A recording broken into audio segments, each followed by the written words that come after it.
አብይ አህመድ ክብርት ቀዳማዊት እመቤት ዝናሽ ታያቸውን እንኳን ደስ ያላችሁ ለማለት ፈልጋለሁ። መጽሐፍ አቀራረቤን በሶስት ነው እንደተለመደው መከፍለው። መጽሐፉ ለአንዳንድ ሰዎች አስቸጋሪ ሊሆን ይችላል። በተለይ ተጠንቅቆ ለሚያነብ፣ ለሚፈትሽ፣ ለሚጠይቅ አንባቢ።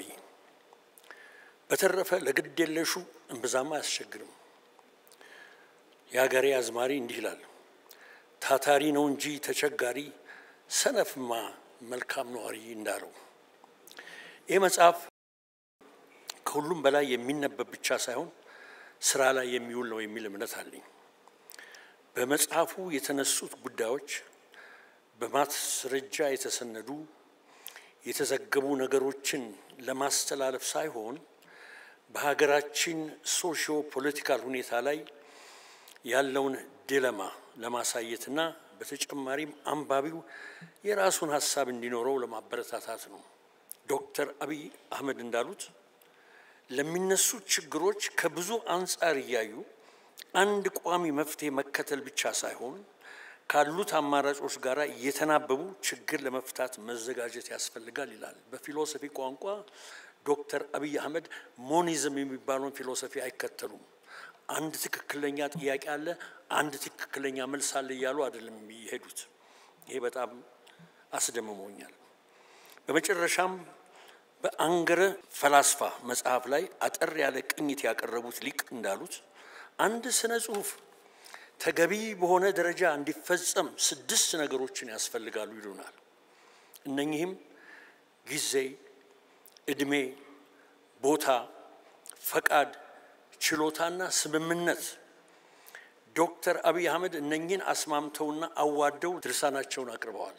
በሁለተኛ ደረጃ የዶክተር አብይ አህመድን የመደመር መንግስት የተሰኘውን መጽሐፍ ከሁለት የ19ኛ ክፍለ ዘመን ፈላስፎች ጠቃሚ ትምህርት እንደ ድባብ እንዲሆነኝ ተውሼ ትንተናዬን ማቅረብ ፈልጋለሁ።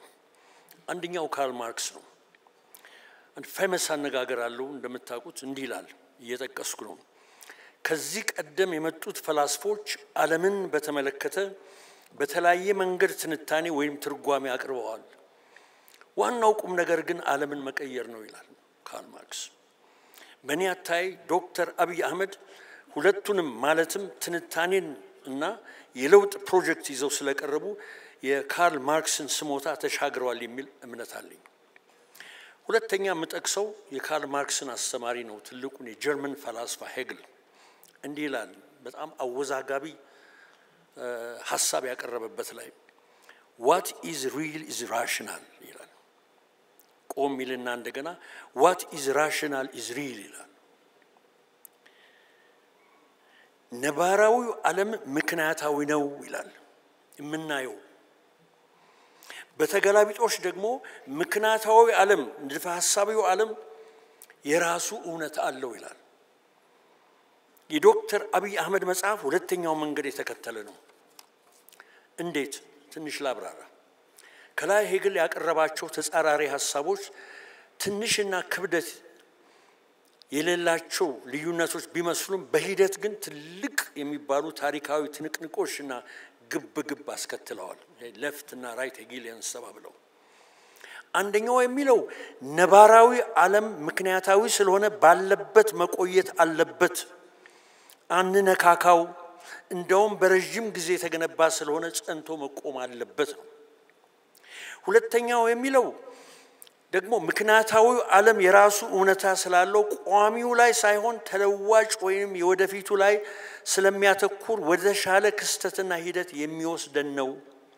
ሶስተኛ ስለ መጽሐፉ ማንኛውም መጽሐፍ የተለያየ የሚዳኝበት እርከን አለው፣ ኦቶሪቲ አለው። ለምሳሌ አንዳንድ መጽሐፍት ህገ ተፈጥሮ ላይ፣ ሃይማኖት ላይ፣ ስነ ምግባር፣ ባህል እንዲሁ ወይም ሳይንስ ላይ ያረፈ ነው።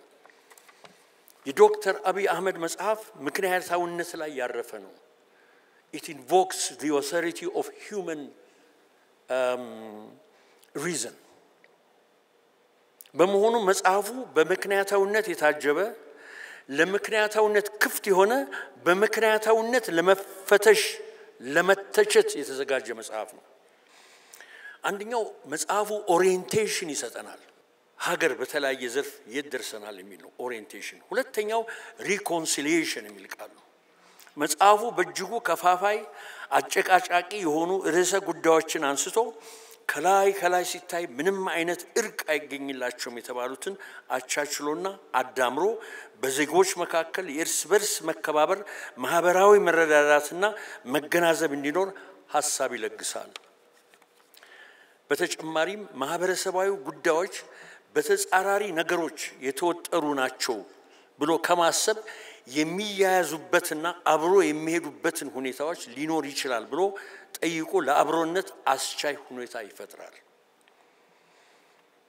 ሌላው የመንግስት ጉዳይ ነው ምክንያቱም ርዕሱ ራሱ መንግስት ይላል የመደመር መንግስት ከጥንት ጀምሮ አሁን ድረስ ያለው የፖለቲካል ፊሎሶፊ ስለ መንግስት ዋና ተቀባይነት ያለው ነገር እሱን ይዞ ነው የሚሄደው ለምሳሌ የመንግስት ጽንሰ ሐሳብን በተመለከተ መጽሐፉ መግቢያ ላይ በዋናነት ከተጠቀሱት ፈላስፋዎች የማህበረሰብ ቲዮሪስቶች መካከል አሪስቶትል ሄግልና ማርክስ ቬበር ይገኙበታል ሶስቱም የሐሳብ ሰዎች የተመረጡበት ምክንያት ከፍ ያለ ተጽዕኖ ፈጣሪ በመሆናቸው ብቻ ሳይሆን ፍልስፍናቸው ከመደመር መንፈስ ጋር አብሮ ስለሚሄድ ነው ከዚህ ረገድ ስንነሳ ሶስቱም የሰው ልጅ ማህበራዊ ፍጡር ብቻ ሳይሆን ተደምሮና ተባብሮ ስርዓታዊና ህጋዊ አደረጃጀት ሲከተል ተስማሚና በጎ ያኗኗር ዘይቤ ላይ ያርፋል ብለው ያስተማሩ በመሆናቸው ነው ዶክተር አብይ ወደ ደራሲው ስንመለስ ስለ ስነ መንግስት እንስ ሐሳብ ሁለት መሰረታዊ አታያቶች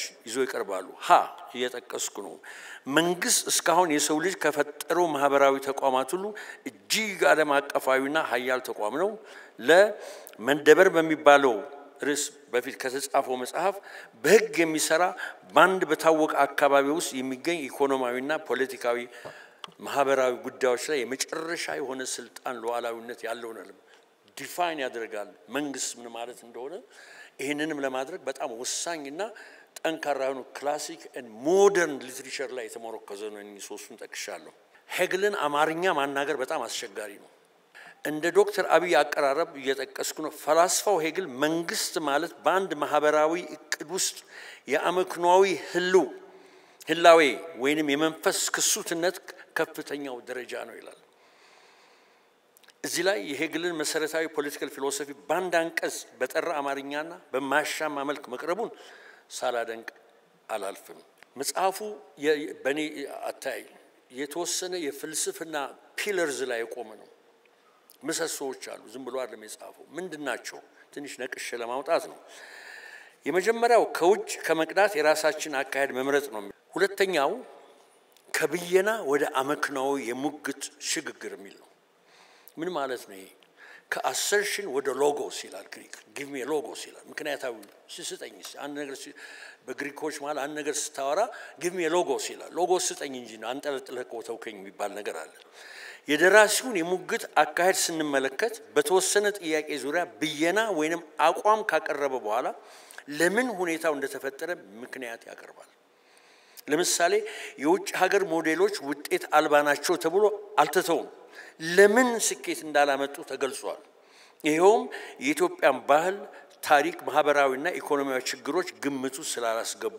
ፍሬያማ አልሆኑም ይላል አንቆት ሶስተኛው አካሄድ ምንድነው ማፍረስና መገንባት ዲኮንስትራክሽን and reconstruction የሚባል አካሄድ ነው ሶስተኛው ነጥብ በፍልስፍና ዓለም የማፍረስና የመገንባት ጉዞ የሚባለው አካሄድ ነው አንድ በተያዘ ጥያቄ ዙሪያ የቀረበን መልስ በሚገባ ፍትሾ ያለበትን የሐሳብ እጸጽ ካሳዩ በኋላ እና በአንጻሩ ገንቢ አታይ ማቅረብን ይመለከታል በመሆኑም የቀረበው ሐሳብ ችግር አለበት ብሎ ማለፍ ብቻ ሳይሆን ሌላ የተሻለ ሐሳብ ማስተዋወቅን ይግድ ይላል ዶክተር አብይ ባነሷቸው ርዕሰ ጉዳይ ላይ ሁሉ ይሄንን መንገድ ማፍረስና መገንባት በመከተላቸው ስራቸውን ጠንካራ አድርጎታል አራተኛ መሰረትና ላይ መዋቅር base and superstructure ይሄ ማርክሲያን ፋንዳሜንታል ኮንሰፕት ለመደመር ይላሉ የሀገራችን መሰረታዊ ችግር ያስተሳሰብ ችግር ነው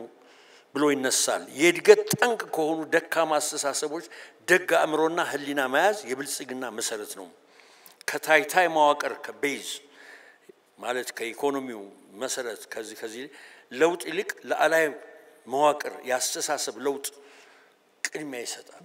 በመጨረሻ መደመርና ውሃ ልክ ጎልደን ሚን የሚባለው የአሪስቶትል ኮንሰፕት ነበር የሚመስለኝ። እሳቸው ግን በኢንተርቪው ላይ ሲናገሩ ከፋሪስ ከኤዥያን እና ከሌላም ፊሎሶፊ ወስጃለሁ ይሄን ኮንሰፕት አቻችያለሁ ብለዋል። ይሁን እንደኔ ግን ጸሐፊው የአሪስቶትልን ወርቃማው መካከል ጎልደን ሚን የሚባለውን ውሃ ልክ የሚል ስያሜ ሰጥቶታል። ሚዛን ጠብቆ ይላሉ የመጓዝ ሁሉንም የሚያስተገብሩ ሀገራዊ ትምህርቶች እንዲኖር የሚሰራ አቅፎ በሚዛን እንጂ መደፍጠጥን የማይቀበል ጽንፈኝነትን ይመታል። ሚቹዋል ሪኮግኒሽን እንዴት ኢምፖርታንት እንደሆነ መገናዘብ ያነሳል። በሚፈጥሩት ፍትጊያና መተቃቀፍ መካከል የሚገኘው ውሃ ልክ ወርቃማው አማካይ ወይም ሚዛን ነው ብሎ የሚያምን የጊዜ እይታው የመጣንበትን ያለንበትን የምንሄድበትን አጣጥሞ የሚመለከት ፍልስፍና ነው ይላል። this is very very interesting። የመደመር መንግስት ባህሪያት ፖለቲካል ኢኮኖሚ ትንሽ ይሄ ክፍል የኢትዮጵያ ፖለቲካል ኢኮኖሚ ቀዶ ጥገና የተደረገበት ምዕራፍ ነው። ዶክተር አብይ የተካነው የስነ መንግስት ፊዚዮሎጂስት መሆናቸውን ያስመሰከሩበት አካሄድ ነው። በዚህ ጥናት የኢትዮጵያ ሶሺዮ ፖለቲካል ኢኮኖሚ ከየት ተነስቶ አሁን ያለበት ደረጃ እንዴት እንደደረሰና እንዲሁም ለወደፊት የቀረበው ማሻሻያ ከታከለበት ሀገሪቱ ብሩህ ዕድል እንዳላት በሚገባ ግልጽ አድርጎ የሚያቀርብ ነው። በመሆኑም መጽሐፉ የኢትዮጵያ ፖለቲካል ኢኮኖሚ የዘረጋውን መሰረታዊ አውታሮች እንደ ኢንዱስትሪ፣ ግብርና፣ ቱሪዝም ወዘተርፈ ጥርት ባለ ቋንቋና ሳይንሳዊ በሆነ መንገድ ገልጸዋል። የሰው ልጅ ፍላጎት በሁለት አበይት ነገሮች የተከፈለ ነው። አንደኛው የጋራ ጥቅም ነው፣ ኮመን ኒድ። ሁለተኛው የጋራ ህሊና እና መንፈሳዊ ነው፣ ኮመን ጉድ ነው። እንደ ዶክተር አብይ አባባል I'm quoting him again ብልጽግና በቁሳዊ ሀብት ብቻ የተገደበ አይደለም። ብልጽግና ሁለንተናዊ የሰውን ልጅ ፍላጎት በሚዛን ማሟላት ነው። በተጨማሪ መራያችን ደራሲው የሚለው ከፍ ሲልም የሰውን ሁለንተናዊ ገጽታ የሚመለከት ጥልቅ እይታም ነው።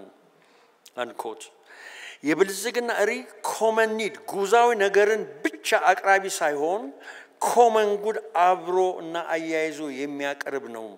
የሰውን መንፈሳዊ ባህላዊ ቁሳዊ ነገሮች በላይ ያለ ነገር ነው። በመሆኑም የሰው ልጅ ሙሉ ለማድረግ ሁሉም አስፈላጊ እንደሆነ የመደመር ፍልስፍና ላይ ቀርቧል ይላል። ዝም ብለን ሆን መሙላት ሳይሆን የጸዳ አኗኗር መኖር አለብን። ኤስቴቲካሊ ፕሌዘንት የሆነ ነገሮች አቴን ማድረግ አለብን። መንገዶቻችን አሁን ያለው ጭቅጭቅ ከውጭ የምሰማው የሚጽፉት ምንድነው? in the interest of common need የሚዋሩ ናቸው። በቃ መንግስት ማሰብ ያለበት simply common need ነው። ጉዛይ የሆነውን ነገር ነው እንጂ ወደ ሌላ ቦታ መሄድ የለበትም ነው። ዶክተር አብይ say no, common need is important, ግን common good is also important። ሙሉ ምናድረው literature is important, drama is important። ይሄ ሁሉ አምፊቲያትርስ የተገነቡት ለዚህ ነው። በጽዳት መኖር አለብን አንደኛው ክፍለ ዘመን ያለ ነው የሚል ነው። ይሄ ዲቤቱን እንትን ለማድረግ ነው።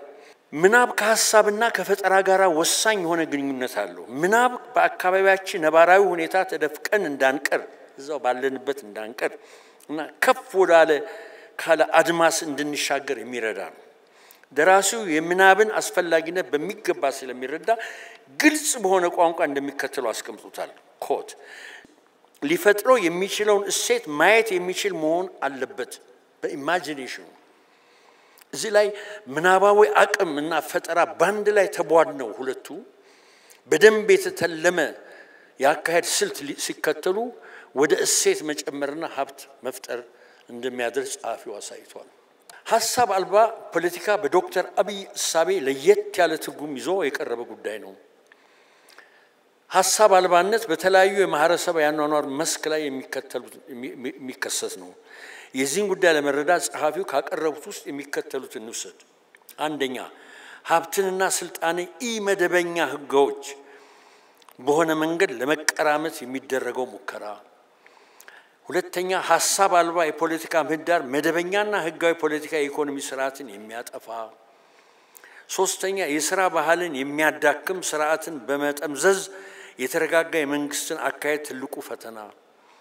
አራተኛ በአጠቃላይ አንድ ስርዓት ብቁ የሆነ ተቋማትን መገንባትና ኢኮኖሚያዊ ብልጽግና ማረጋገጥ ሳይቻል ሲቀር ወደ ፖለቲካል ገበያ ሊያመራ ይችላል። ይህንን ክፍተት በመጠቀም ሀገረ መንግስቱን በቁጥጥር ስር በማዋል የገዛ ፍላጎታቸውን ማስፈጸም ያደርጉታል ይላል።